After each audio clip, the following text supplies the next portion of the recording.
हुकूमत Murtaza Wahab news conference कर रही है। वजूहात हो सकती हैं।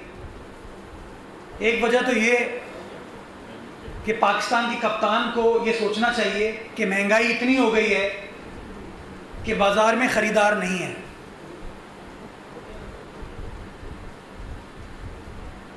चीज़ों की, अशिया की कीमतें आसमान को छू रही हैं। इतनी महंगाई हो गई है कि एक आम आदमी अब ख़रीदारी नहीं कर सकता, वो अफोर्ड नहीं कर सकता। या दूसरी वजह लोगों के ना होने की हो सकती है कि किसी को वहाँ आने ना दिया गया हो, जो कि अभी चल रहा है आज़म के। तो मैं पाकिस्तान के कप्तान, वो कप्तान जिन्होंने रमज़ान के महीने में पाकिस्तान को वर्ल्ड कप जितवाया था 1992 में, जोग्राफर की परफॉर्मेंस था कि शायद वज़ीर-ए-आज़म को बाजार का विजिट करने के बाद ये एहसास डेवलप हो जाए कि महंगाई कितनी है, और शायद कोई एक आम आदमी को रिलीफ देने का सिलसिला ये मौजूदा तहरीक-ए-इंसाफ की हुकूमत स्टार्ट कर दे। लेकिन वो एहसास मेरे ख्याल में तस्वीर और वीडियोस की हद तक है।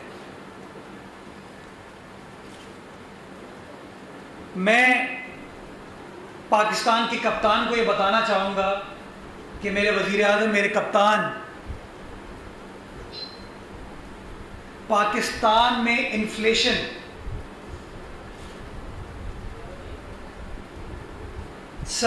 आदाद शुमार के बकौल 30 अप्रैल 11.1% पर पहुंच चुकी है। 11.1%, डबल डिजिट्स। आप कहते हैं ना, मैंने मईशत को ठीक कर दिया है, पाकिस्तान अपने पैरों पर खड़ा है, मैं अब लोगों को रिलीफ दूंगा। इस वक्त एज आई स्पीक पाकिस्तान में इन्फ्लेशन 11.1% है। और अगर फूड इन्फ्लेशन की आप बात करें, जो खाने पीने की अशिया की आप बात करते हैं, तो तकरीबन 15% है वो। ये है ग्राउंड रियलिटी। बताता नहीं है लोग, आप सब कुछ ठीक है, लोग कह रहे हैं अब आएगा इमरान सबकी जान, उसमें मैं ऐड करता हूं अब आएगा इमरान सबकी जान, पूरी कौम परेशान, पूरी कौम परेशान। मजबूरी है, अब क्या करें, तकलीफ दुख में इंसान के एहसासात ऐसे निकलते हैं।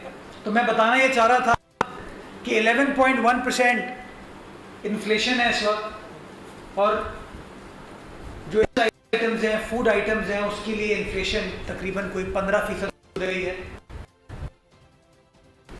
कोई एहसास नजर नहीं आता। गंदुम की कीमतों में 19.3% इजाफा हुआ है एक साल के अरसे में। मुर्गी की कीमतों में 85% इजाफा हुआ है। दूध की कीमतों में 13.5% इजाफा हुआ है। टमाटर की कीमतों में 60% इजाफा हुआ है। बिजली की कीमतों में 29% इजाफा हुआ है पिछले एक साल में। यह है पीटीआई की परफॉर्मेंस। ये है पाकिस्तान के कप्तान जिन्होंने वर्ल्ड कप जितवाया था, उनकी परफॉर्मेंस। खान साहब बार बार कहते हैं और वो ट्वीट कर देते हैं कि भाई मैंने मईशत को ठीक कर दिया है अभी रिसेंटली, और मुझे बड़ी हैरत होती है, मेरी बात को गलत नहीं समझिएगा, बट बड़ा मैं एक गुजारिश करना चाह रहा हूँ वफाकी हुकूमत से कि रोशन डिजिटल अकाउंट में पाकिस्तान में बड़े पैसे आए। बड़ी अच्छी बात है पाकिस्तान के लिए। तो उस चीज़ को सेलिब्रेट करने के लिए कोरोना के दिनों में वज़ीर-ए-आज़म ने इस्लामाबाद में इजलास तलब किया और कराची से तमाम बैंकों के जो सरबराह थे उनको बुलाया कि जी आए बैठे। स्टेट बैंक के अमले को बुलाया, आए बैठे हैं। कौम सोच रही है कोरोना है, चीज़ें आउट ऑफ कंट्रोल हो रही हैं, लेकिन कप्तान कहते हैं नहीं नहीं, आइए इस्लामाबाद आइए, हम बात करेंगे। तो मैं पिछले दिनों मुशीर तिजारत ने भी ये बात की, इनके तर्जुमान भी कहते हैं, वज़ीर आज़म भी कहते हैं कि पाकिस्तान की एक्सपोर्ट्स को हम रिकॉर्ड सतह पर लेकर जा रहे हैं। तो मैं गुजारिश ये करना चाहूँगा कि पाकिस्तान की 73-74 साल तारीख़ में जो हाईएस्ट एक्सपोर्ट थी वो थी 26 अरब डॉलर, और वो थी पाकिस्तान पीपल्स पार्टी की 2008 से 13 हुकूमत के दौरान, आसिफ अली जरदारी साहब की हुकूमत के दौरान, जब 2013 में पाकिस्तान की एक्सपोर्ट ने 26 अरब डॉलर को टच किया। बदकिस्मती के साथ हमारा दौर ख़त्म हुआ और एक्सपोर्ट्स में ज़वाल आना शुरू हुआ, जो कि इनके दौर में भी बड़ा सब्सटेंशियल ज़वाल आया। अब उस ज़वाल को थोड़ा सा ये बेहतर करते हैं तो कहते हैं जी हमने मुल्क की मईशत को ठीक कर दिया है। मैं अप्रिशिएट करना चाहूँगा पाकिस्तान के एक्सपोर्टर्स को कि पाकिस्तान की एक्सपोर्ट मार्च के महीने में 2.6 बिलियन डॉलर्स थी, एक महीने की, बड़ा फिगर है। मैं वैसे पाकिस्तानी खराज तहसीन पेश करना चाहूँगा अपने उन एक्सपोर्टर्स को, लेकिन मैं इस वफाकी हुकूमत के जो फाइनेंशियल विज़र्ड्स हैं उनसे सवाल पूछना चाहूँगा कि एक्सपोर्ट 2.6 बिलियन डॉलर थी, इंपोर्ट्स कितनी थी? और ये बड़ा इम्पोर्टेंट सवाल है कि मार्च में पाकिस्तान की इंपोर्ट्स 5.2 अरब डॉलर थी, यानी कि डबल। ये कहते हैं ना हम balance of trade, balance of payment को ठीक कर रहे हैं, current account deficit, trade deficit को ठीक कर रहे हैं। तो ये वो चीज़ आपको बताते हैं जो इनके फेवर में होती है। और वो फेवर में क्या है कि हाँ भाई 2.6 अरब डॉलर पाकिस्तान ने एक्सपोर्ट किया। वो ये नहीं बता रहे कि मार्च के महीने में पाकिस्तान ने 5.2 अरब डॉलर की इंपोर्ट की है। ये मैं आपके पास ये पूरा एक इंडेक्स लेकर आया हूँ, फिगर्स लेकर आया हूँ, और मैं आपको बताना चाहूँगा ये 5.2 अरब डॉलर की इंपोर्ट 2021 मार्च में है।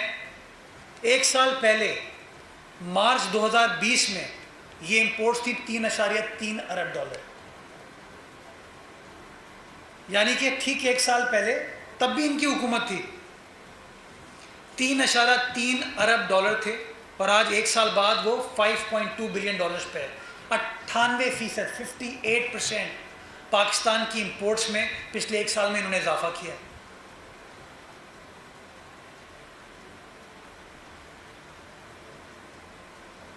कोई इन बातों को हाईलाइट नहीं करता, कोई वज़ीर आज़म को बताता नहीं है कि वज़ीर आज़म balance of trade, balance of payment को ठीक करने के लिए आपको अपनी इंपोर्ट्स को कम करना है, अपनी एक्सपोर्ट्स को बढ़ाना है। ये कैसी मंतक है इस हुकूमत की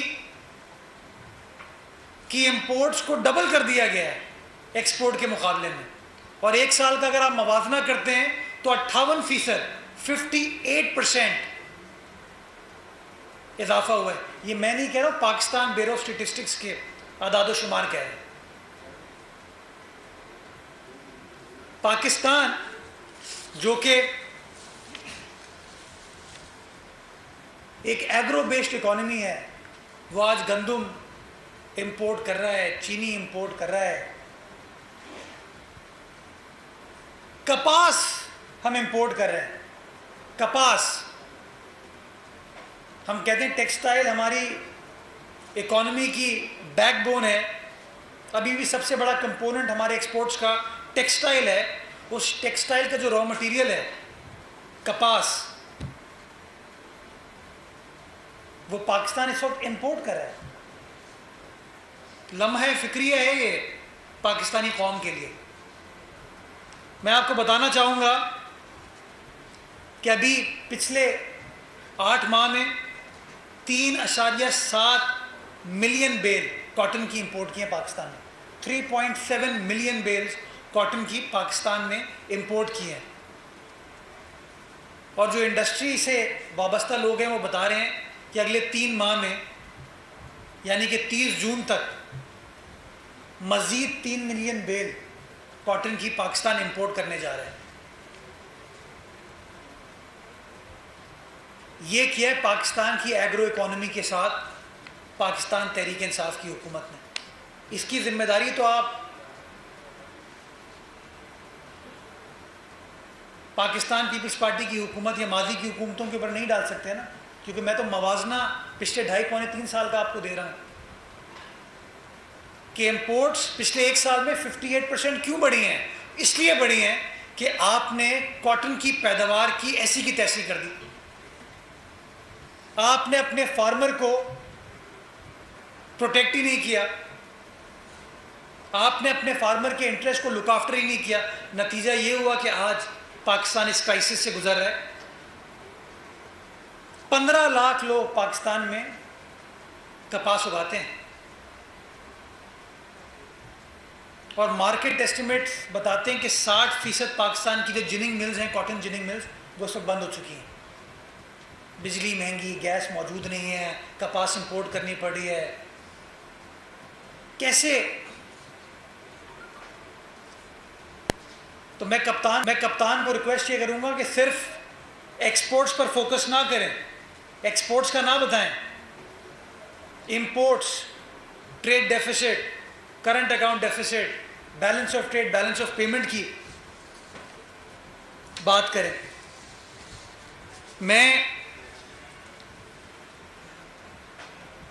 इस हुकूमत ने कहा था ना, हमने सर्कुलर डेट का मामला हल कर दिया है। जब ये हुकूमत आई थी तो पाकिस्तान का सर्कुलर डेट 1.1 खरब रुपए था, 1.1 ट्रिलियन रुपीस। वो पिछले साल 30 जून को 2.1 ट्रिलियन यानी कि 2.1 खरब हो गया। 1 खरब रुपए का सर्कुलर डेट में इन लोगों ने इजाफा किया अपनी 2 साल हुकूमत में। और पिछले 9 माह में 436 अरब रुपए का मजीद इजाफा इमरान खान साहब की हुकूमत ने सर्कुलर डेट में कर दिया है।